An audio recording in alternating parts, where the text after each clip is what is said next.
James and jewellery association Rajkot president ji ચોક્કસથી જે કારીગર ભાઈઓને ગુજરાતી તથા બંગાળી ભાઈઓને ત્યાં કામ કરતા કારીગરો હોય તેમનું રજિસ્ટ્રેશન કરાવવાનું બાકી હોય તે ચોક્કસથી આપણે નજીકના લાગુ પડતા પોલીસ સ્ટેશનમાં જમા કરાવવું જોઈએ, જેથી કરીને આપણે આપણી રાજકોટની તથા આપણા ભારત દેશની સુરક્ષામાં છે ને એ વધારો કરી શકીએ અને એ સુરક્ષિત થઈ શકીએ.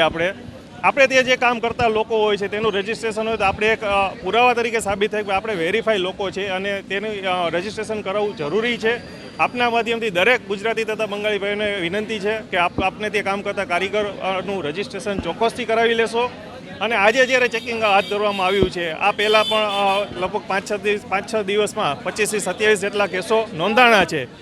તેમજ આપણે પોલીસ જે એસઓજીની ટીમ છે એમને પણ રિક્વેસ્ટ કરીએ કે જો એ થોડોક સમય આપે તો અમારા એસોસિએશન તથા બંગાળી એસોસિએશન છે તેઓને સાથે લઈ અને 5-15 દિવસનો સમય આપે, જેથી કરીને જે લોકો બાકી છે તે લોકો પોતાનું રજિસ્ટ્રેશન વહેલાસર કરાવી શકે.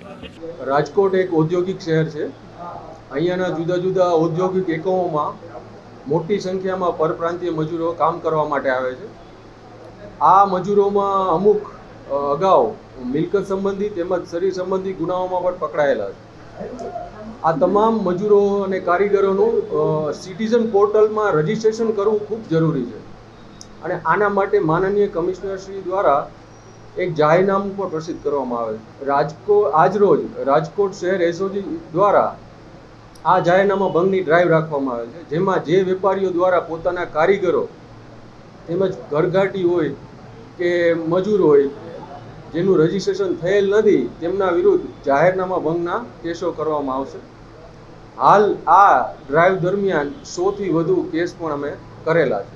મારો તમામ ઔદ્યોગિક એકમોના માલિકો તથા વેપારીઓને નમ્ર અપીલ છે કે આ રજિસ્ટ્રેશન સિટીઝન પોર્ટલમાં ખૂબ જ જરૂરી છે અને ફરજિયાત છે.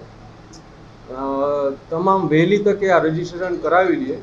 રાજકોટ શહેર પોલીસ તથા એસઓજી ટીમ દ્વારા આ ડ્રાઈવ સતત ચાલુ રહેશે અને જાહેરનામા ભંગના ગુનાઓ પણ નોંધવામાં આવશે. અમારા અંદાજ મુજબ એટલીસ્ટ 90,000થી વધારે બંગાળી કારીગરો અહીંયા કામ કરે છે. ત્યાં પણ તમામ તપાસ થશે. એ ડિવિઝન પોલીસ સ્ટેશનમાં, બી ડિવિઝન પોલીસ સ્ટેશનમાં અમારે એસઓજી ટીમ દ્વારા, પેરોલ ફોલો ટીમ દ્વારા તમામ જે પણ જગ્યાએ આ લોકો રહે છે ત્યાં તમામ જગ્યા ચેકિંગ થશે.